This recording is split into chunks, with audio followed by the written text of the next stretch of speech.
Good afternoon and welcome to Lunchtime Series with me, Kevin Britz, leading the charge with insights, information, and ultimately effective results.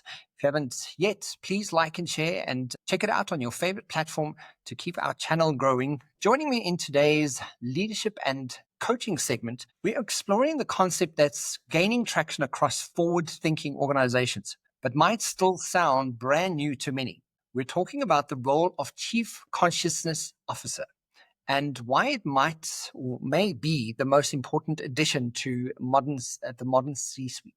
Joining me in today's conversation is a seasoned business owner with over 20 years in corporate leadership, former president of the Paid Forward Foundation, and someone who's spent the last decade immersed in consciousness living and mentorship with an enlightened teacher. Welcome to the show, Charley Johnson. Charley, how you doing? Good, man. Thanks for having me.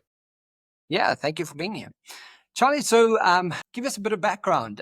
Tell us just a little bit more about you and this concept around consciousness, the Chief Consciousness Officer that you speak about. Kind of like you said, I had a business background very early on, had a successful business, went from the business to the nonprofit world with the Pay It Forward Foundation. And so the business world, I flew 2 million miles with that company and then developed a fear of flying. And that's when I first had the understanding that the universe, if it needs you to do something, it's going to step in and force you, because I had no fear of flying. But I would not step foot on a plane after 10 years and 2 million miles. As soon as I left that first business, I was off to Europe 2 months later. So it had nothing to do with fear of the flight. It was trying to get me to move. So when the business the capital side of life didn't work out, I decided to go try and save the world with my ego and take over the Pay It Forward Foundation. So at Random Acts of Kindness, the one with the book and the movie, the famous one, we traveled around the world, again, on a plane, got a bunch of bracelets, got tens of millions of people involved with the Pay It Forward Foundation. And then during that time, early 30s, most people around that age start doing self-development. I started doing the same thing. I crossed paths with a lot of consultants, a lot of coaches, self-development, Tony Robbins types, and not a single one of them could help me. And they admittedly so would tell me they can't help me. Luckily, the last one I tried said, you need a teacher. And I was born and raised in Utah. I wasn't religious. I wasn't spiritual. So I didn't understand. So I thought they were trying to get me to go back to college. I was like, I don't understand what you mean. I don't want to go back to college. She's like, no, you need like a spiritual teacher. And that was the first time I kind of heard that word in my early 30s. I wasn't Mormon. I wasn't Catholic. I wasn't atheist. I wasn't Buddhist. I truly had no framework of anything like that. So again, the universe stepped in. About a month later, after she put that out, an 85-year-old man in the sauna, naked, came up to me and said, I feel like I've known you from a past life. Now, I was sitting, he was standing, so you can understand where my eye level was at. I said, first of all, please sit down. This is kind of uncomfortable for me. Second of all, what do you mean by a past life? That, in my early 30s, was the first time that something in my mind broke open the dam. He started talking to me about all the things he wanted to talk about, meditation, had me reading books, everything else, which, long story short, led to a meditation teacher, then led to the teacher I spent a decade with. Now, I had a phone on my phone, I had a picture of Steve Jobs, because this was my early 30s. So this was 2008 through 2012. Walter Isaacson book. I love Steve Jobs, Put a Dent in the Universe. As soon as I walked to this guy's door, this is a very powerful individual. He looked just like Steve Jobs. Same wireframe glasses, same small beard, bald head, frail frame. So I realized I wasn't looking for Steve Jobs. I was looking for him. And I looked at him and I said, no clue why I'm saying this, but whatever you tell me to do, I will do. And during that time, he had me read every book you could possibly imagine. A lot of books that very few people on this planet read, not to fill my mind full of knowledge, but to get me to the point where I realize that everything anyone is talking about, fighting over, killing over, arguing about, thinking they're right and everyone else is wrong, it's all coming from the same source. It's all the same. There's no other place it can come from. Only humans create division and conflict. Only the mind creates the divide of either or. This is that. I'm right, you're wrong. So that created a very clear understanding of neutrality. A couple years later, helped a lot of people on the spiritual path, but then I realized the impact of helping the very small group of individuals that want enlightenment, that want awakening, that want to get to the top of the mountain. It was such a small piece of the pie. I felt like the better thing to do was to bring this type of knowledge to the masses. And where's everyone? Corporate. What do you need to do to corporate? You just need to create something with chief blank officer. And everyone's like, oh, that's interesting. Chief Consciousness Officer, what does that mean? Right? So everyone had conscious leadership, conscious capitalism, everything. That's one thing. That's coaches, consultants. They're doing incredible stuff. But as soon as those specific 3 words came out, it just blew open the doors the last couple of months. We've done 60 of these podcasts in the last probably 6 to 7 weeks. Quite a few people have crossed our paths talking about this position, companies, people wanting to train to be this position. So that's when I finally knew this was going to be something that we could work on for the rest of our lives. Yeah, that's fascinating. As you were speaking now, something that you keep mentioning is the universe. From my experience, and also, being very spiritual, but working very predominantly in corporate settings, mentioning the universe is, but it's almost like there's alarm bells for people. It's like, what exactly are you talking about? Tell us just what is when you say the universe, what are you referring to? Like, the universe knows better. The universe has got better plans for you. What does that mean to? Let's put this simply, like, why do I look the way I look? Why do I have brown hair? Why do I like chocolate ice cream and not vanilla? Why do I have certain things I enjoy learning about, like consciousness? Why did I cross paths with a teacher that most people would end up in the Himalayas with, but now I'm sitting here talking to you, right? There's certain things that we talk about the universe, we talk about source, we talk whatever you want to talk about. There's just certain things that have guided me down that path because we as humans think we know what we're doing. We try to force the issue a lot of times, and then most times it just kind of laughs at you and says, we need you to go elsewhere, right? So that's the best way we can describe it. It's just a construct, whether it's God or the source or consciousness or the universe or however you want to put it. That's our best possibility, our best construct, our best guess of a word that comes up with, hey, I want to stay in this business. I love flying. I love the culture. We got tons of employees. This is safety and security. And then a day later, I won't step on a plane. What the hell is that about? What do you mean by that? Right? Now, with the chief consciousness officer, when you say I'm super spiritual, I completely understand that world. I spent 10 years with a man who can levitate. He can see your thoughts. He can tell you everything that's wrong with your body, and he scares the shit out of people.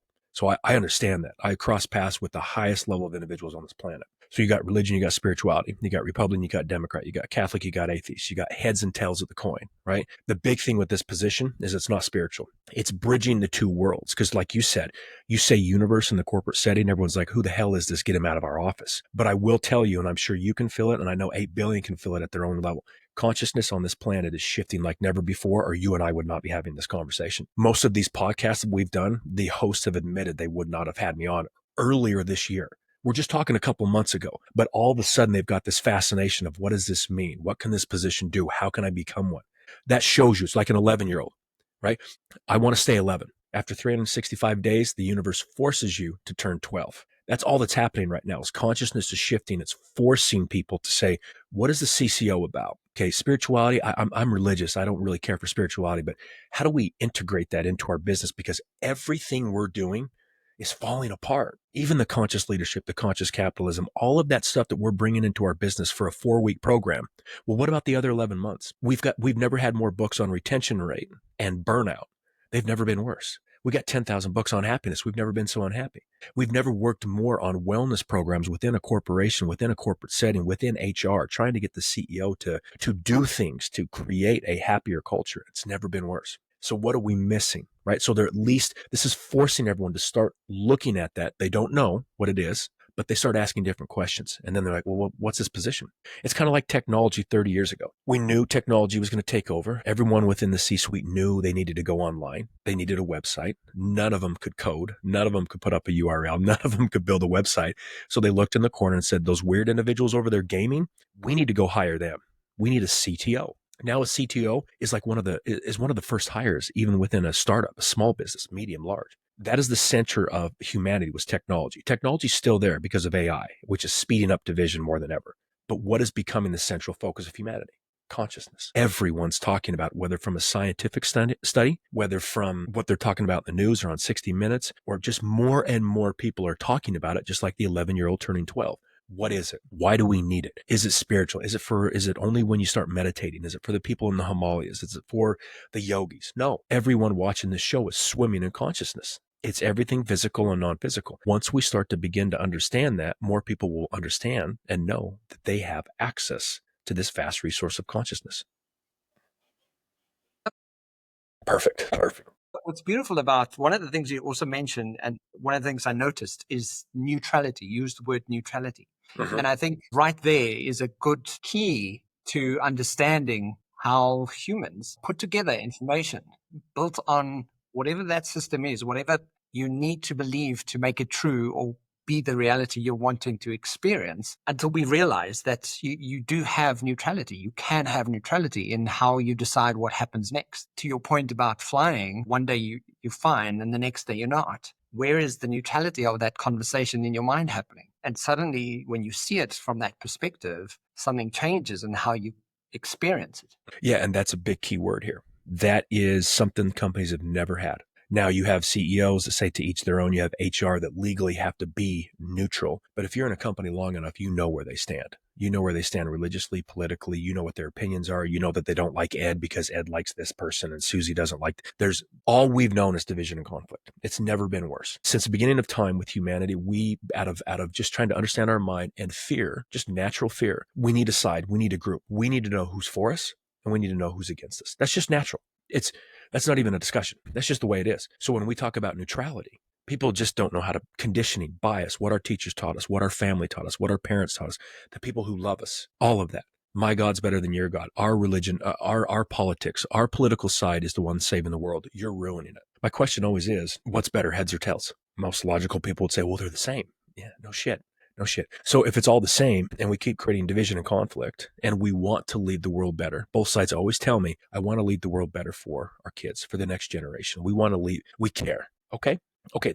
I trust you. I know you're not lying to me, but you are creating the same division and conflict. You think the other side's ruining the world. They think you're ruining the world. You're both doing the same thing. Someone needs to bring awareness to that, as difficult as that conversation is for both sides, for corporations, for politics, for religion. Because it's not about changing anyone's mind. It's just about understanding that both sides have a part in that division and conflict, a part in creating the world that we now live in. We just want to bring awareness to it. That's all. And with neutrality, do you know anybody who's neutral? I don't know. I'm very aware of it, but I don't know anyone who is. So that's where this position is priceless. That teacher of mine stripped every bit of bias, condition, and everything out of me. I've never voted. I can't choose a side. Everyone I work with, when it comes to training the CCOs or someone who's want me to work with their company or work with their executive team, whoever it is, they know very quickly that I'm not for them and I'm not against them. So if they come up to me, like the guy I worked with last Friday, he had a mentor of his come up to him and say, I don't know what you're doing with Charley, but you need to have these discussions. And the discussion was about AI, and he was creating something out of AI. And, you saw that thing that MIT did, the first brain scan of what ChatGPT does to our brain because we shut it off because it's so easy and it just shuts down all the cognitive abilities of a human. So we know really quickly. Social media, it took about a decade for us to realize how bad it was just sucking our lives dry. It took time. Everything now, immediate. What took 10 years is now taking a week, right? So we know immediately what ChatGPT is doing. And the discussion was, is it bad or good for us? Well, if you're an AI, someone who's trying to create AI and make a ton of money off AI and get investors, you're going to find every article possible that AI is perfect. Yeah, there's some downsides, but it's going to do this and it's going to make life better and everyone's going to be abundant and blah, blah, blah. If you're against it, it's going to be the devil. You're going to find every article possible that it shuts down your brain. It's terrible for your kids. It's going to ruin the world and it's going to kill us all. So who's right? Right? How do we, AI has created more division so quickly. It shows you exactly how the human works. So the discussion we had is it's both, 100% both. Social media was created for connection. Yeah, it's connected everyone, but look what it's done. Einstein and Oppenheimer and all those guys, like everything we do in this world has something that we can build good off of and something we can build negative off of, something that's good, something that's bad, everything. We can't get around it. It's humans. The only reason you and I exist is division was created so there'd be male and a female, so that we came from a single cell inside a woman's body, and you and I could have this discussion. That's how the mind works. These discussions, when you open the human being up and say, I'm not for it and I'm not against it, but I'm going to give you the full picture, because the full picture doesn't come from someone who's for pro AI. They're only giving you 50%, or a Democrat who only watches CNN news. If they're hell-bent against it, they're going to be hell-bent against it. They're going to show you everything of what it's going to do to ruin humanity. This is why we don't get anywhere. This is why there's so much division and conflict and what's going on last week in the Middle East and everything else. That's all this is. Because we keep cutting off the leaf of the tree. We're not dealing with the root. The root is consciousnness. Yeah, and as you're speaking through this now, for me in the work that I do, part of what I'm starting to recognize that is that there's obviously this wonderful big AI burst into the world. But as this is coming about, more and more people are speaking about consciousness. Mhm. It's not one of the first conversations I've had, and it's kind of going, isn't this strange how it's pushing the agenda almost, right? So there's something to be seen about that. And like you're Mhm. saying, when you take the stance of neutrality, there's place for everything. Well, to your point that AI is now speeding up the process of consciousness, guess what someone behind AI is going to say? They're going to say that AI is the best thing your business can do in it. And the people who lose their job, oh, well, this is fine. This is how it's going to work. Again, the people who are against it, who are not building any AI and don't have any investors and don't have money behind it, they're terrified of it. So as AI brings, this is why that chief consciousness officer is so important, because it comes into a business, it gives them the whole picture of AI. It comes in and someone sits down and very charismatic, all the energy in the world, and just builds and just creates that mood making emotion in the individual and says, if you don't get this AI, your business is going to fall behind. Everyone gets scared. The CEOs like, we got to know someone in the position, someone in the C-suite, someone in that meeting saying, here's both sides of the story. Because when it comes to artificial intelligence, that's just a construct. Where did it come from? It came from consciousness. It's not artificial. Nothing about it's artificial. Now you've got individuals who are saying that AI is already conscious, sentient. That's scaring the hell out of people even more, right? They're not wrong, because there's people who can channel. There's people who have, there's so much. It's like I say on my LinkedIn, I help translate consciousness. So when people come to me with these discussions, they're always coming to see if I'm for them or against them. When they bring up AI, they bring up consciousness, they bring up artificial consciousness. Where does it come from? All of these questions. Talking to remote viewers. Remember the Stargate program with the CIA where individuals could remote view over to China and Russia and see what's on someone's desk? All of this is connected.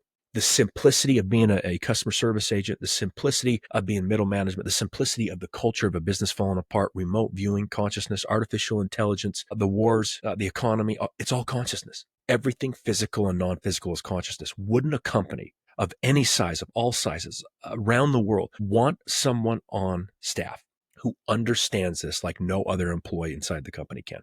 Because I can promise you they can't. Because usually people who get my type of training, you'll never see them again. They'll leave the world behind, sit off in the Himalayas and meditate until they'll become a monk, right? That's where the power of this position it becomes, because you're bridging the two worlds. It's like politics being bipartisan, the company, but like with being super spiritual. You even said, if you talk about the universe inside the corporate setting, people just shut you down. Well, that is dramatically shifting, especially this year. People are going to start talking about it more. And when that happens and they start talking about something new they don't understand, guess how many type of different narratives they're going to create and how much fear it's going to create. Having someone on staff that can translate that, having someone on staff who can help the CEO with strategy and just simply take them from this limited perception to the expanded, helping CMO come up with new ideas, helping the HR hire different people, helping the CFO with finances, helping everyone. This is strategic. It's everything. Your strategy is consciousness. Your finances are conscious. Your cash flow is consciousness. Your operations, your problem with tariffs from because of Trump and those guys. It's all consciousness. How are you going to deal with it? Are you going to deal with it from the limited mind that created these problems in the first place? Or are you going to expand past it, have access to this vast resource, have access to different solutions, different questions, different problems, different ways to view it? Like this is the most important position the company's ever had. They should have had it for a long time ago, but the world wasn't ready. But as you put it, people are starting to talk about consciousness because of artificial intelligence. And if that's how we Trojan horse it in, that's perfectly fine. Because then we can bring artificial intelligence and let people stay human. That's also part of this position. You can use artificial intelligence. We've been using it for years, but all of a sudden now it's become everyone's awareness. But consciousness is the center of humanity right now.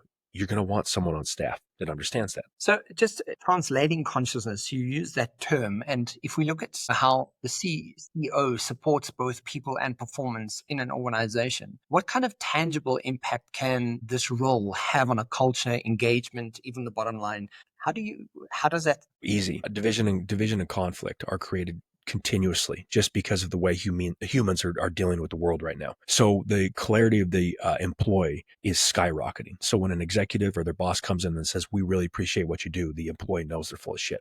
Just look at the cultures of companies. Look at burnout rate. Burnout rates through the roof. Look at retentions. It's lower than they've ever been. HR's having struggles hiring the right people, the culture. Things are falling apart. This individual comes in, reduces burnout, increases retention, increases hiring, increases the happiness of customer service and middle level managers, reduces the conflict and division within the organization, and helps the culture be built off a foundation, not a poster on a wall. Because what they've done in the past has created the division and conflict. Not having a CCO and having coaches and consultants come in and putting motivational stuff on the wall, or creating a wellness program for the last 20 years, which obviously is not working. All of this stuff we've done, let's just, instead of going into semantics, going off on different, what they've done has brought us here. What we've tried to do with the best of intentions, with the hearts in the right place, with a wellness officer or a wellness program, or trying to help with burnout, trying to help with retail, all of these things, all of these structures, all of these books, all of these coaches. Here we stand. This position is unlike anything a company's ever had because they're neutral. They see the full picture. They're not for or against anyone. They're not trying to help customer service. They're not trying to help the CEO. They're just bringing information to everyone so they can see the full picture. And that right there reduces division and conflict, no matter in corporate, religion, politics, your wife, your kids, outside in the world. Because no matter where you are, 8 billion people, if you're here, this is a very limited, pressurized structure of understanding how the world is, because everything's just screaming through that little tunnel. You expand that, it's like a release valve. When you're less stressed, do you not deal with the world better? Do you not handle things better? Do you not make better choices? Are you less pissed off at the other side for doing whatever you think is wrong? Yeah, so this is the release valve. This discussion right here is doing that to your listeners right now without them even knowing it. Simply understanding, okay, my mind's this, he's talking about this is consciousness. Just that awareness. They're going to start Googling consciousness. What is it? How do I know it? How do I access it? Well, you're already accessing it right now. It's like the 4-minute mile. 4-minute mile is impossible for us to run. Someone ran it, then 1,000 other people did it the same year. That's what we're doing. We're bringing awareness to the 4-minute mile, bringing awareness to consciousness. It's everything. You are swimming in it as you watch this podcast. All knowledge, here's the most crucial part. All knowledge is structured in consciousness. Every book you've read, every opinion you've learned, every podcast you've watched, every lecture you've listened to, every professor that's told you something genius, everything that Einstein came up with, Tesla came up with, you came up with, your mom came up with, it's all coming from the same source. Knowledge is structured in consciousness. You become aware of consciousness. You realize you have access to it. You will expand your awareness. You will have access to more information. If, as a customer service agent, you want to do your job better, you will have access to that information. Mid-level managers who want to treat their employees better, you will have access to that information. A CEO who's struggling with strategy and not knowing what industry to go into next, you will have access to that information. Knowledge is structured in consciousness, not in the mind, because a book, a lecture, a podcast, that's third party. That's someone else. That's someone else's opinion. You have access to every piece of information you've ever wanted. And because that information came from you and you have access to it, you will funnel it through you. It will be right for you, not someone else's opinion, not someone saying that money won't buy happiness. There's a lot of people on this planet that would. So stop telling people that. Saying that the relationship won't fill the hole in your heart. Maybe it will. There's 8 billion people. There's 8 billion different paths. People need to bring that to themselves, to realize they have the answers to themselves so they can choose what they will make them happy in this incarnation. When that happens, more people are authentic. They're more happy. That leads to less division and conflict. This isn't overall arching. We talk about the chief consciousness officer just in the corporate setting, but this is going to impact the lives of billions of people because it comes down to the fundamental understanding of consciousness. And it's not religious. It's not spiritual. It's not political. It's none of it, but it's all of it. A religious person could be more of their consciousness. A spiritual person could be more consciousness. Corporate, non-corporate, non-profit, governments, politics, the side that you despise, the side that hates you. Everyone that has access to consciousness is 8 billion people. And the more they spread their awareness, I promise you there will be less division and conflict. Guaranteed. So would it be fair to make the statement that, in my words, that we are all conduits to the pure potential of what it could be? So because you're actually living in the consciousness and you're saying we have access to this consciousness, there's you as anyone listening, anyone that's involved with us, become the conduit expressing the consciousness into reality. Yeah. I mean, that's a great question. Just think about it rationally. What else could it be? The wise fish swimming through the ocean swims by 2 young fish and says, "Hey boys, how's the water?"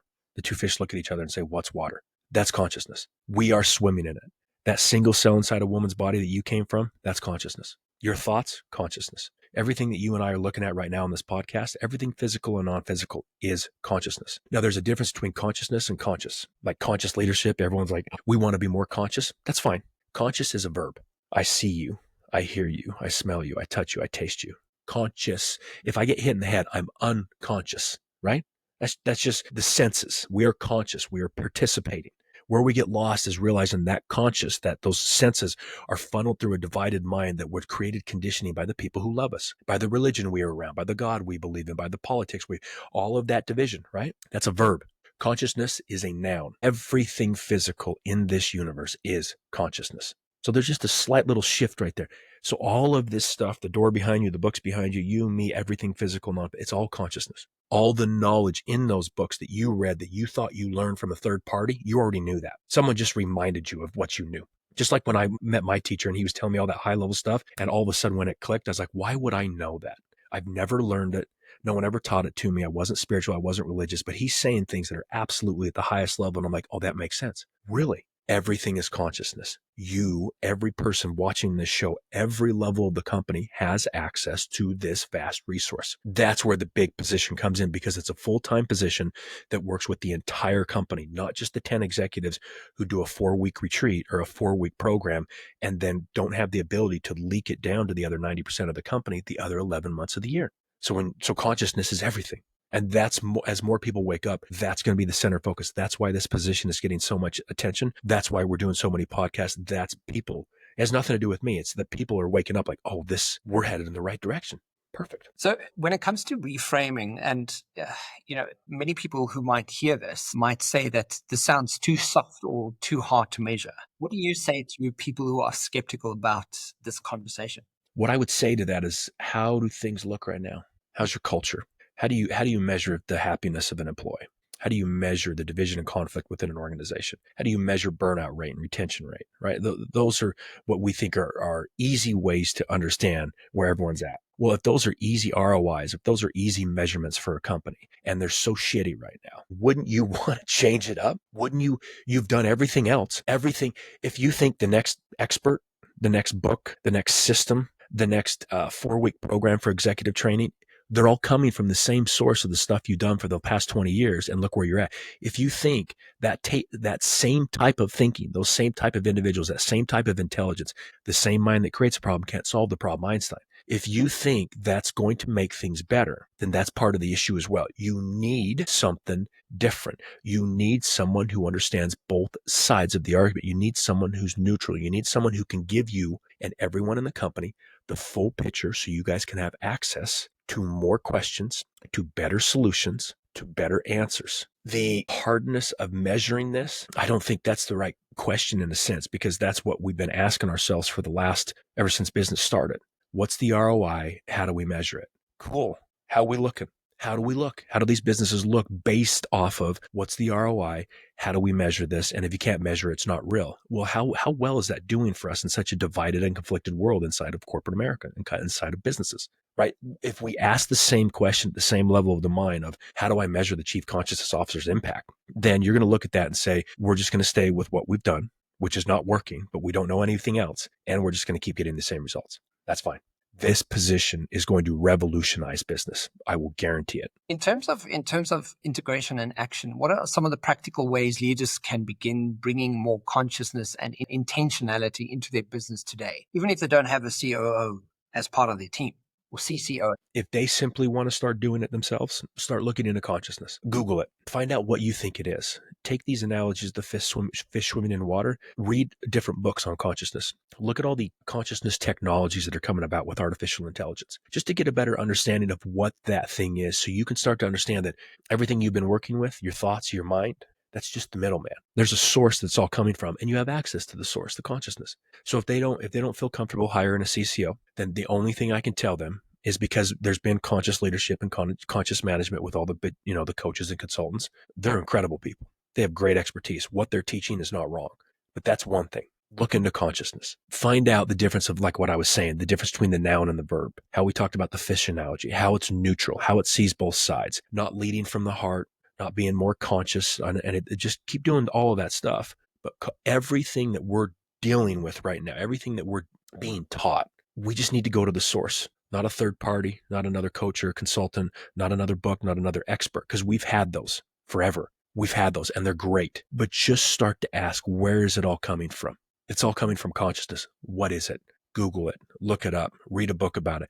Just spread your awareness on what that thing is, and you will naturally expand as well. So what's interesting about this is I'm just thinking about some CEOs that I know, and